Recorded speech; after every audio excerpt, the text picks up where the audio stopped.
Então, bom dia, boa tarde, boa noite, conforme for assistir esse vídeo. Aqui nós vamos tratar, então, ou retomar, né, devido após algumas aulas aí feita avaliação, recuperação de conteúdo, etc, etc. Então, nós vamos retomar a calorimetria, né, propagação de calor. A propagação de calor nada mais é do que todo corpo que possui uma energia interna também pode se apresentar energias externas, cinemática, gravitacional, etc. Então, a energia de um sistema pode aumentar ou diminuir por meio de transferência de calor e ou realização de trabalho. Então, veremos nesse tema, propagação de calor, a definição, os modos de transferência de calor e determinar a quantidade de calor transferido. Isso dentro daqueles 3 módulos de propagação, que é convecção, condução e radiação ou irradiação. Dessas 3, nós vamos trabalhar, a princípio, nesse primeiro momento, somente com a condução dessa energia, né, através do calor. Então, nessa primeira parte aqui, como eu disse na introdução, todo corpo que possui uma energia interna, todo corpo possui uma energia interna. E o que é essa energia interna? Vamos ver se dá para mim jogar para o lado aqui. Dá para mim jogar para o lado. Se eu escrever aqui, teste, eu vou. Daí ele corre junto. Porque eu estou aprendendo com esse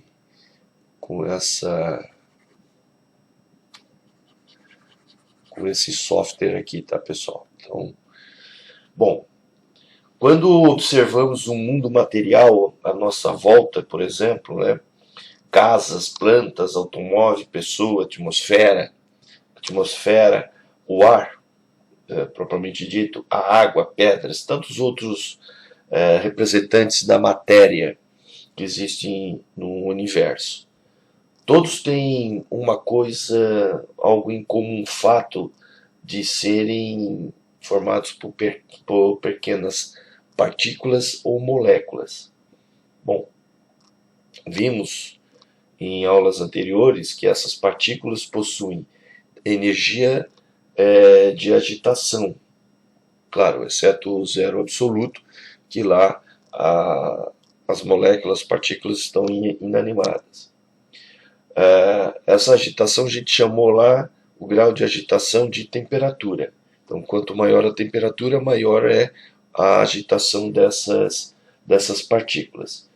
Então, em primeira abordagem desse assunto, né, podemos dizer que essa energia de agitação das partículas é a energia térmica, né? É aquela energia que a gente coloca no sistema para aquecer o sistema. Portanto, uma somatória das energias de agitação das partículas de um corpo que estabelece a energia térmica do mesmo. Então podemos definir energia térmica, para não se alongar muito, a energia térmica, deixa eu botar aqui.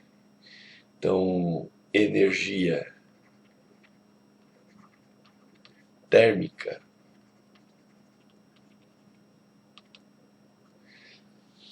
de um corpo, a energia térmica de um corpo é o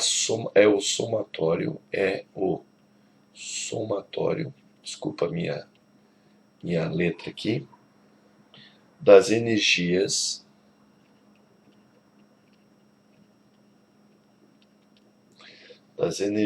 de agitação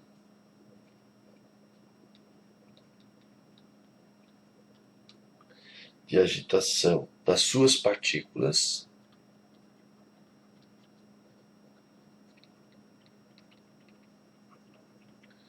das suas partículas e depende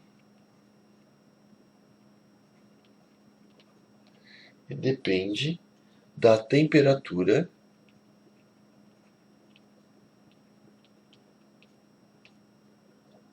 do corpo.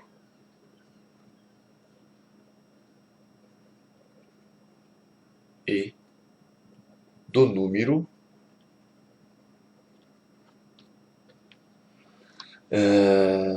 de partículas nele existente. Então, se eu tenho um corpo, se o corpo, quanto maior quantidade de partículas tiver, e eu estiver aplicando nele uma certa energia térmica, esse corpo, as moléculas vão entrar em agitação térmica. E quanto mais partículas tiverem, maior vai ser, né, essa energia interna dele. Muito bem, é isso que ele fala. Então, nós vamos tratar então aqui da propagação de calor. Então, o que seria o calor? O calor, nada mais... Deixa eu dar uma levantadinha aqui para baixo. Então, o calor nada mais é do que uma forma de energia em trânsito que se manifesta devido a uma diferença de temperatura no espaço. Ou seja, é a transferência de energia térmica, que foi ao lado ali definida, por meio de forças intermoleculares. E aí, isso vai depender de algumas coisas. Então,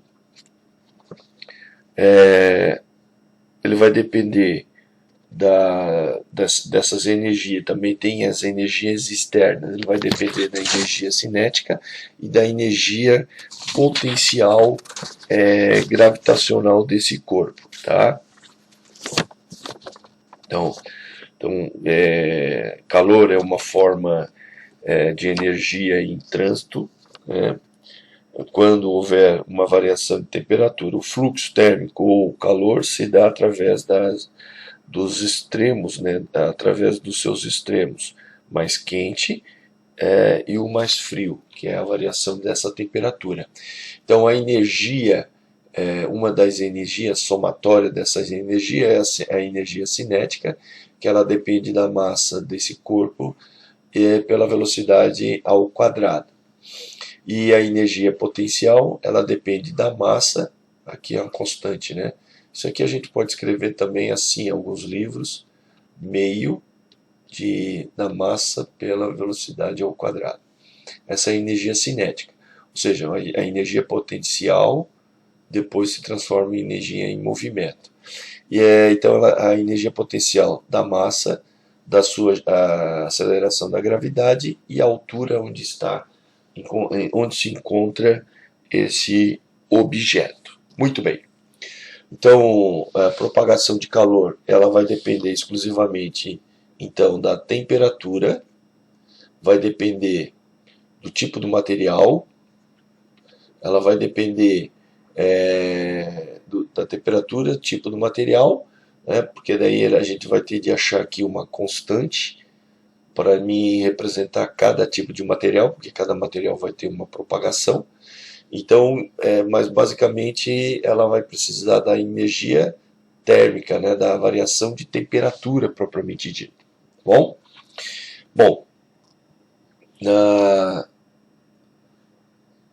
dentro dos modos de propagação de calor, nós vamos ter aí modos de propagação ou transmissão de calor, convecção, condução ou radiação. Então eu vou falar rapidamente aqui, e como a gente falou na introdução, que cada estado da matéria ela vai ter um comportamento dos seus gases, né, do líquido, gasoso e o sólido, e essa diferença entre eles está no comportamento ou na sua estrutura cristalina, onde os sólidos eles possuem baixo grau de liberdade, ou seja, eles estão firmemente presos entre si, né, que forma essa rede cristalina. A rede cristalina seria como o esqueleto da substância, do material. Tá? Como for, o nosso esqueleto suporta toda a estrutura, a rede cristalina tem essa finalidade. Então, em que maior temperatura, né, maior será a amplitude de vibração. Então, no caso, os sólidos, né, maior temperatura, ele vai ter maior vibração. Então, as moléculas é mais ou menos como se elas estivessem sendo seguras por um tipo de mola que faz com que elas se movimentem de um lado para o outro, né? E eles não há uma translação, ou seja, uma movimentação dessas partículas. Ela só tem que vibrar naquele local. Então a transferência de calor se dá por essa condição. E em menor temperatura, a amplitude de vibração também aí seria menor, né? Então, menor temperatura, menor a amplitude de vibração. Então, aqui eu teria uma vibração muito alta e conforme ela vai passando por um ponto mais frio, a vibração é muito menor. Tá? Essa é o que ele está dizendo naquela parte do texto ali. Deixa eu apagar aqui. Bom, esse é o comportamento dos sólidos. Então a transferência seria por condução, como está ocorrendo aqui, né? Aqui nesse ponto aqui, ó, só há uma transferência aqui, porque essa parte aqui a temperatura está menor. Vamos chamar aqui de T1 e aqui de T2. Vamos chamar aqui de T1, aqui de T2 e aqui de T3. Para ver essa transferência de energia, nesse caso aqui por convecção, aquecer essa haste aqui nesse ponto, a T2 tem de ficar menor do que o T1, obviamente. O T3, né, ele vai ser menor de que qualquer uma dessas aqui. Então daqui até aqui é para convecção, a gente já vai explicar o que é. Aqui ele aquece, então o T2 estava maior que o T3, então o fluxo vai ter nesse sentido aqui, tá? Então ele vai aquecer, o indivíduo aqui está com uma luva, essa luva aqui é um isolamento térmico. Muito bem. Diferente dos líquidos, né, diferentemente os líquidos em relação ao sólido, possuem um grau de liberdade maior que o sólido. Tá aqui. Então elas ficam mais soltas, porém menor do que os gases. Então vamos dizer que aqui está intermediário. No caso do volume da substância líquida, se molda ao recipiente. Então, conforme eu vou colocando aqui no recipiente, ele se molda. Vê que o volume não, né? O volume aqui ele não se molda ao recipiente. O gás, por sua vez, tem grau de liberdade maior que os anteriores, ou seja, do que o do volume, e preenche todo o recipiente também. Só que o grau de liberdade dele aqui é maior, então eles entram aqui colocando uma certa temperatura, uma certa energia térmica, que a gente já definiu o que é, né? É a somatória de todas as outras energias. Então ela vai ter uma agitação, elas vão estar em translação. Então ela vai se chocar com a parede do objeto. Então aqui ela vai se chocar com a parede, ela bate lá e vai para um outro ponto e assim por diante. Aqui elas vão entrar, elas vão ficar se movendo. Basicamente, eles teriam esse comportamento aqui, né? Os gases, eles teriam um movimento de translação, que eles se movimentariam por dentro do corpo, né? do recipiente. O recipiente teria de estar fechado. E a rotação não, a rotação seria mais um comportamento, né? Um grau de liberdade maior das moléculas. A agitação delas, né, dessas moléculas, elas têm graus diferentes. Então, a condução nos metais é muito mais rápida do que a condução da temperatura ou da energia interna desses materiais. Do líquido, do sólido é maior do que nos líquidos, né? Os líquidos aquecem muito mais lento do que os sólidos. Os gases, o aquecimento dele é muito maior, ou melhor, muito mais lento, né? A velocidade de condução através dos gases é muito menor. Vou precisar de muita mais energia para aquecer os gases, né?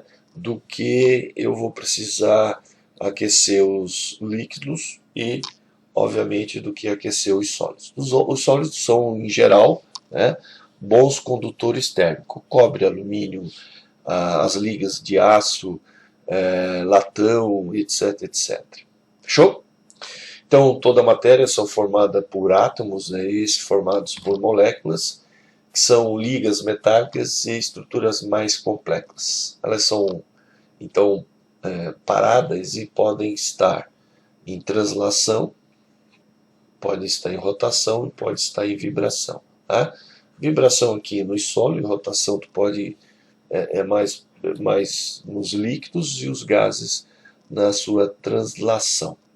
E aqui nós temos alguns exemplos, né, no dia a dia que a gente pode estar comparando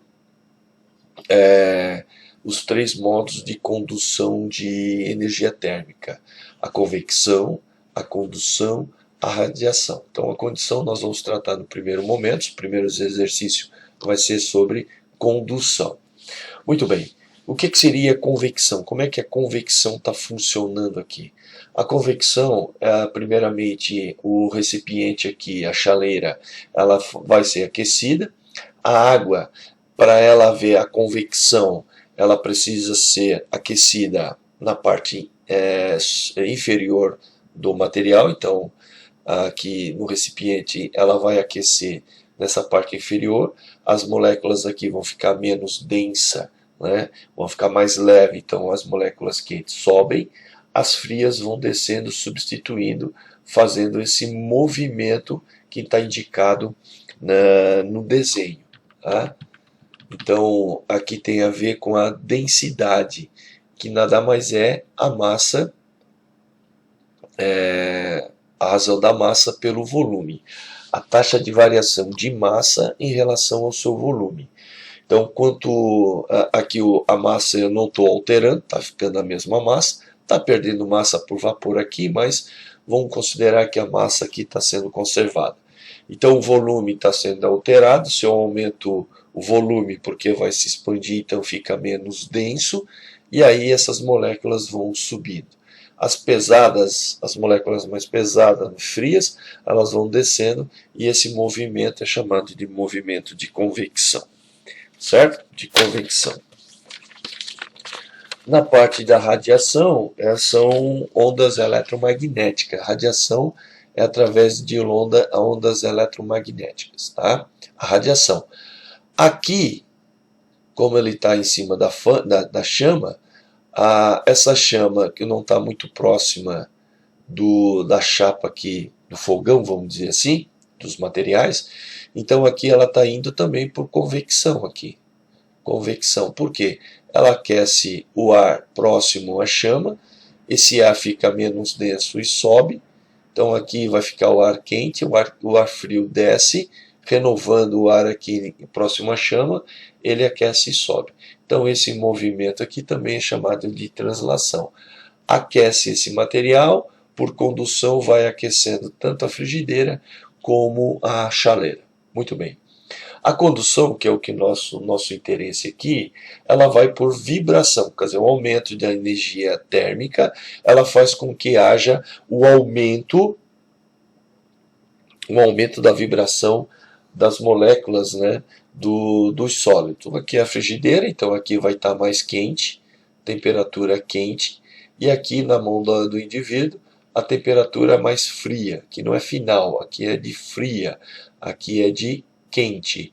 A condução se dá através do cabo, né, considerando aqui o cabo que não está isolado termicamente. Muito bem. Então isso ele vai se dar por vibração, como está as moléculas aqui embaixo, né? Onde tem mais calor, deixa eu dar uma subidinha aqui. Opa. Então, onde tem mais calor, maior a agitação térmica, certo? Aqui a agitação térmica ela está mais intermediária, até que todo o fluxo aqui, todo o material, fique na mesma, ou seja, com uma vibração aqui constante, o mesmo fluxo. Aí aqui nós vamos ter, vão estar ainda com temperaturas diferentes, mas vão estar com um fluxo constante aqui, né? Ou permanente. Permanente, permanente.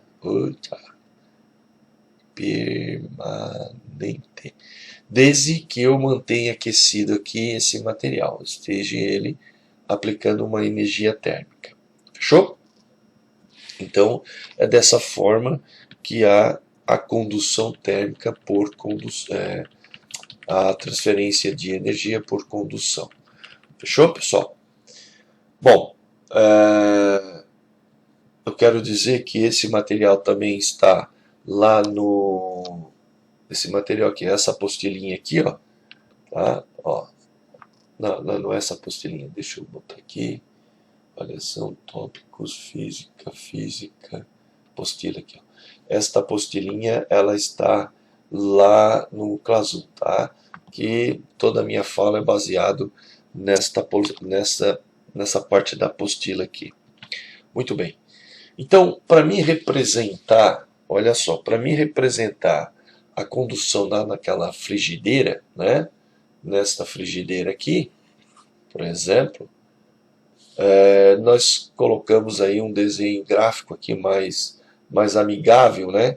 Então aqui é onde está a chama, onde está a energia térmica, a chama do fogão, temperatura alta, e aqui é onde está a mão do indivíduo, temperatura menor. A parte que liga esses dois extremos, nós chamamos aqui a parte que é onde conduz, né? Que é o tubo, que é, nesse caso aqui, um paralelepípedo, vamos dizer assim, né? Que representa essa transferência da quantidade de calor. Então, o fluxo nada mais é do que a taxa de transferência, podemos definir assim também, como sendo a taxa de transferência da quantidade de calor por um determinado tempo. Então, aqui ele não dá a intensidade da temperatura. Aqui é a velocidade que é transmitido essa energia térmica, né? Essa agitação, o grau é a taxa de variação a cada segundo, né? Nesse sistema aqui representado. Então, quanto mais longo aqui, né?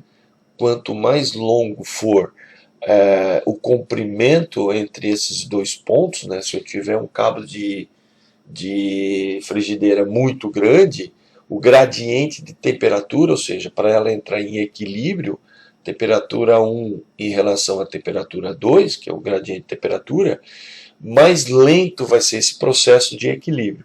Agora, quanto mais próximo eles estiverem um do outro, esse processo de equilíbrio é muito mais rápido, né? Toda a energia, esse aqui vai perder energia, né? Ele vai ceder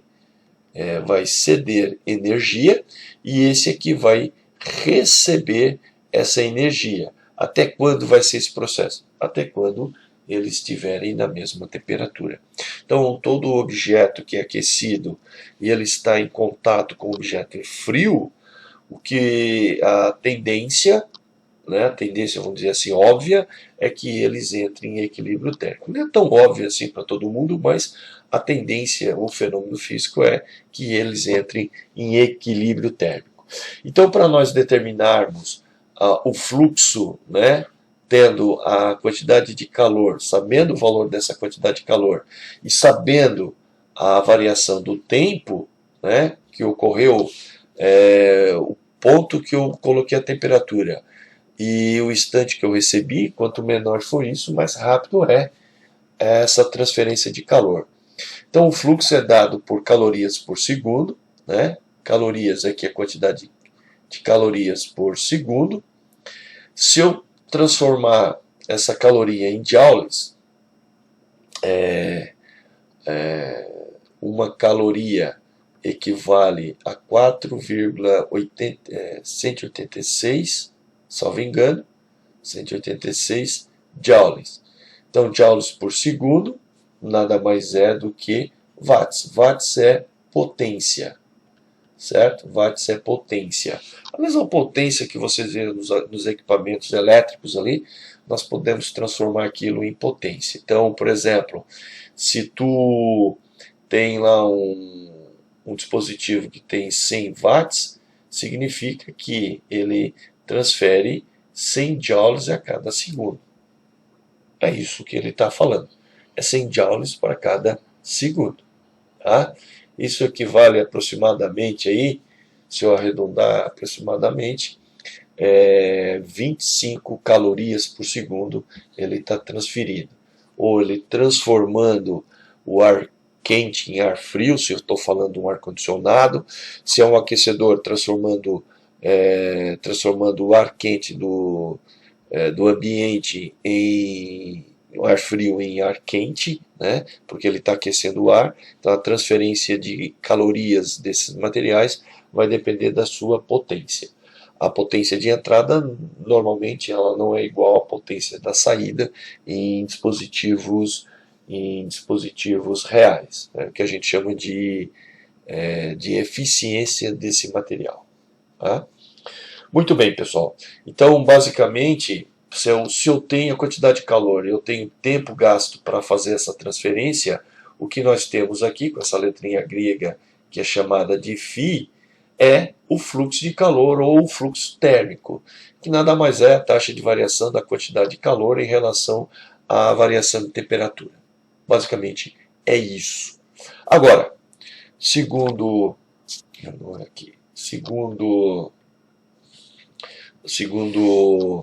a lei de Fourier, né, ele fala o seguinte: quando a taxa de transferência de calor, φ, né, fluxo, também é constante no tempo, e pode então ser calculada através da equação segundo Fourier.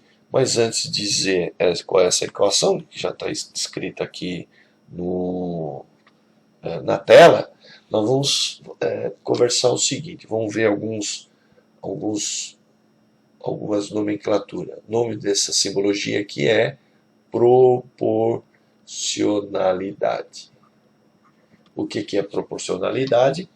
Ela nos diz se uma grandeza em relação a outra são diretamente proporcional ou inversamente proporcional. O que significa isso? Significa o seguinte: se a área transversal, o que é área transversal? Que é dado aqui na formulazinha em metro quadrado. É esta área aqui, tá, pessoal? Esta área aqui que eu estou cobrindo em azul. Então, esta área útil é onde eu vou transferir, vai fazer com que as moléculas se agitem, se eu botar maior calor aqui, né? Como ele está dizendo aqui, né? Vamos botar aqui, ó, temperatura alta. Então aqui elas vão estar mais em agitação. Então a agitação em toda a área desse material aqui, né? Desse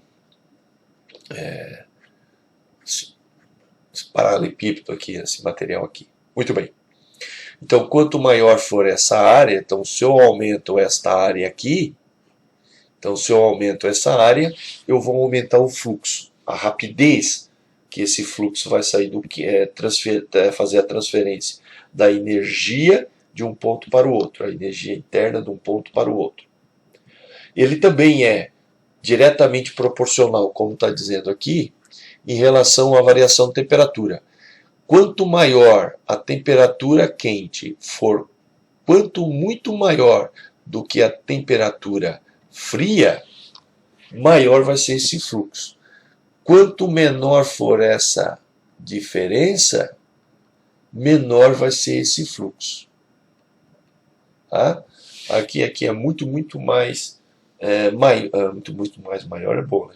É muito maior do que o outro lado. É isso que está dizendo aqui, várias simbologias aqui de comparação. Tá? Então isso é diretamente proporcional.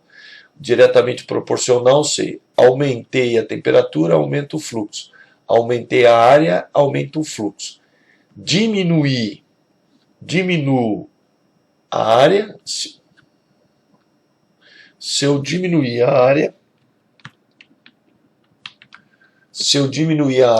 eu vou diminuir o fluxo. Se eu diminuo a temperatura, a variação de temperatura, eu diminuo a variação do fluxo. E é inversamente proporcional. Isso aqui é proporcionalidade. E isso aqui indica inverso. Isso aqui eu posso escrever da seguinte forma. É proporcional, aqui parece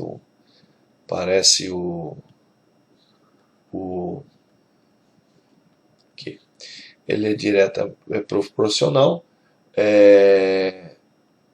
Tentar desenhar assim, proporcional a L na menos 1, que é a mesma coisa que 1 sobre L. L na menos 1 é inversamente proporcional. Então isso significa o quê? Significa o seguinte: se eu aumentar o comprimento, eu diminuo o fluxo. Isso é diminuir o fluxo, ou seja, se ele tiver um cabo de frigideira muito grande, significa que vai demorar mais tempo eu aquecer a minha mão, vamos dizer assim. Eu senti o calor, né? E se o comprimento ele for muito pequeno, ou seja, a fonte térmica e a fonte fria, elas estiverem muito próximas, o fluxo vai ser muito mais rápido. Então é isso que significa. Então, para mim tirar, pessoal, deixa eu fazer uma brincadeirinha aqui. Então eu vou tirar aqui, vocês podem anotar aí dar o delete aqui.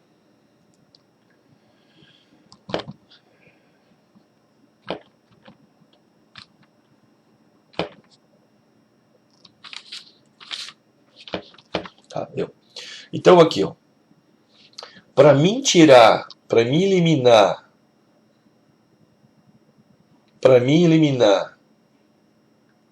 esse símbolo, né, agora, e unir em uma única fórmula todas essas grandezas para mim definir o fluxo através da lei de Fourier, eu preciso igualar o fluxo com tudo isso aqui.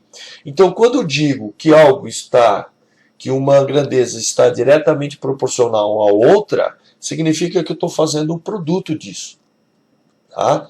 Então, o fluxo é diretamente proporcional a A, então, toda vez que aumentar a área, aumenta o fluxo.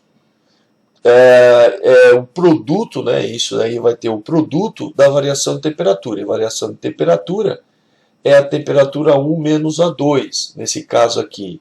Temperatura 1 menos a temperatura 2. A temperatura quente menos a temperatura fria, certo? A temperatura maior menos a temperatura menor. Aí vocês podem, dependendo, pode representar da maneira que for, mas é sempre a temperatura maior menos a menor, porque é da maior que vai para a menor. E inversamente proporcional significa que eu estou dividindo essa grandeza. Tá? Eu estou dividindo. Então, quando ele vai ficar sempre no numerador. Mas, para mim botar essa igualdade, eu sou obrigado a colocar uma constante de proporcionalidade, que é, na realidade, substituir essa proporcionalidade aqui por uma letra. Essa letra, normalmente, a física usa como K, como constante. E essa constante aqui é chamada de constante de condutibilidade, que depende do material. Aqui a unidade está watts por metros por segundo, mas a gente já viu na tela anterior que watts nada mais é joules por segundo, que nada mais é do que calorias por segundo. Então, watts por metro por grau Celsius. Então, ou ela pode estar escrita da seguinte forma: calorias por segundo por centímetros por graus Celsius, né? Então, pode aparecer desta forma. Então, eu sugiro sempre que quando for resolver algum problema de condução de calor através dos sólidos, né, condução, vocês tomem cuidado na medida. Se o coeficiente está em metro, coloque todas as outras grandezas, né, área e comprimento em metro. Temperatura, normalmente, ela vai aparecer aqui em graus Celsius. Muito bem. Se tiver em Kelvin, pode trabalhar em Kelvin, porque Kelvin e graus Celsius, eles têm a mesma variação na temperatura. Claro, cada um, né, dentro da sua proporção. O 0 graus Celsius é 273 Kelvin, e os 100 graus Celsius equivale a 373 Kelvin. Você só tem que tomar cuidado com isso. Mas se ele apresentar assim, deixa todas as unidades em Celsius. Alright? Então, quando é que eu vou usar a lei de Fourier? Quando o problema me dizer, por exemplo, que é o seguinte, que o fluxo é constante, o fluxo no sistema é constante ou permanente. Aí eu posso usar a lei de Fourier sem problema algum, de forma direta. Né? Essa propagação de calor, essa transferência de calor, né, de energia térmica, do ponto quente para o ponto frio, ela é muito utilizada na indústria, tá? Para refrigeração, por exemplo, de máquinas, né? Para baixar a temperatura de máquinas de grande porte, para transferência de calor, refrigerar um ambiente, né? Para poder criar projetos na engenharia civil, por exemplo, aqui nós temos aqui que é a transferência de potência por metro quadrado, né, que é aqui a transferência. Então, se eu sei a espessura aqui, que é o E, aí o E vem de espessura. Eu posso calcular uma determinada área, né, a gente pode transformar o aqui em watts, né, por metro quadrado. Aí nós vamos ter o que? K vezes o A veio para cá, né? O A veio para cá, o A veio para cá, e aí vezes ΔT sobre o comprimento, né? Nesse caso o E. Então eu posso determinar o quanto por metro quadrado há uma transferência de energia. Isso é muito utilizado, por exemplo, em sistema de refrigeração, para ter uma ideia de quanto vai ser o ar-condicionado naquela região. Beleza? Muito bem. Basicamente é isso aí que fala sobre transferência de calor por condução, né? Desculpa, eu não falei aqui. Na maioria dos sistemas nós temos isolante térmico, como lã de vidro, né? Borrachas, os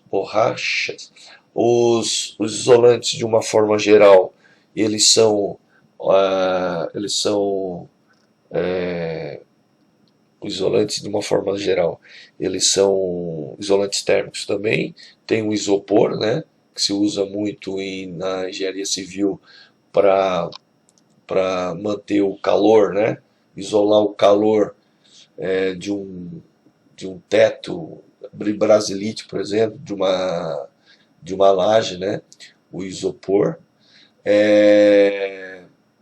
Tem outros materiais aí, né, que a gente pode usar como isolante térmico também. Por exemplo, a serragem também, ela é muito mais isolante térmico do que a madeira sólida, né? Por quê? Porque ela cria a serragem, entre os seus espaços, tem o ar também, que ajuda a fazer esse isolamento térmico. Beleza? Então, aqui a próxima tela,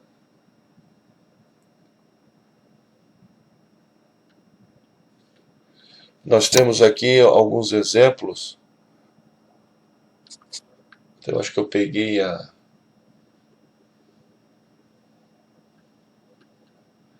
eu não botei aqui, faltou, acho que eu não peguei a outra, né? Aqui nós temos aquilo que eu falei sobre, dar uma comentada rápida aqui, nesses alguns minutos aqui para fechar essa minha aula, sobre convecção, né? Olha só, quando nós temos aqui, ó, densidade, massa por volume, aqui nós vamos considerar a massa é constante. Quando aquecido, mantém a massa e expande o volume. Aumenta o volume e diminui a densidade. Então aqui, ó, o ar próximo à chama está diminuindo a densidade, fica mais leve, então o ar quente sobe. O ar frio vem e ocupa esse espaço aqui, ele aquece e sobe. Então vai ter esse movimento, a gente chama de convecção. Na panela a mesma coisa, né? A densidade aqui embaixo, próximo, isso acontece só, para te fazer isso, ela tem de estar na parte inferior do líquido, né? Porque se tu aquecer a parte inferior não vai ter essa transição, porque como na superfície, se tu aquecer aqui, ela vai aquecer a superfície, como ela já está mais leve, ela vai ficar aqui em cima. O máximo que vai acontecer é evaporar essa água aqui. E o material lá embaixo vai aquecer. Então por isso que tu joga a energia térmica embaixo, aí sobe a fria, sobe a quente, perdão, e desce a fria. Sobe a quente e desce a fria. O mesmo acontece durante o dia na questão do aquecimento da areia do mar, né? Areia numa praia e o mar. Então, durante o dia, a areia, como é mais sólido, ela aquece muito rápido, muito mais rápido. Então, esse ar quente sobe, né? Ele vai subir. E o ar frio, né? A brisa, ela vai vir do mar para cá, tentar resfriar. Então, aquece aqui e sobe. Então, vai estar esse movimento. Então, vai vir o ar frio da parte fria para o quente, né? Vai estar essa para tentar entrar em equilíbrio térmico. Agora, e a areia, ela aquece muito mais rápido do que a água, né? A capacidade térmica da areia é muito menor do que a água. Eu preciso de menos energia para aquecer a areia do que a energia para aquecer a água. Porém, o mar ele é bombardeado com o sol durante todo o tempo. Como ele tem uma dificuldade maior para aquecer, ele vai ter uma dificuldade maior também para resfriar. Aí acontece o seguinte: o ar começa a liberar o ar quente, né? O ar quente, e aí o ar frio ele vem lá da areia, que ela já esfriou, saiu o sol, ela já vai esfriar mais rapidamente, e o sentido agora da brisa vai mudar, vai para o lado, vai por mar. Então, durante o dia, o mar sopra o ar frio para a terra, e durante a noite é a terra que joga para o mar. Aí a água vai estar mais morninha, porque ela vai manter aquela temperatura por mais tempo. Beleza, pessoal? Na próxima aula, a gente vai fazer, ou nós vamos fazer, né? Nós vamos fazer o estudo, eu acho que é esse aqui, nós vamos fazer o estudo é exatamente isso aqui. Esses exercícios aqui, tá? Nós vamos fazer esse exercício aqui. Fechou? Obrigado, então, até mais. Tchau.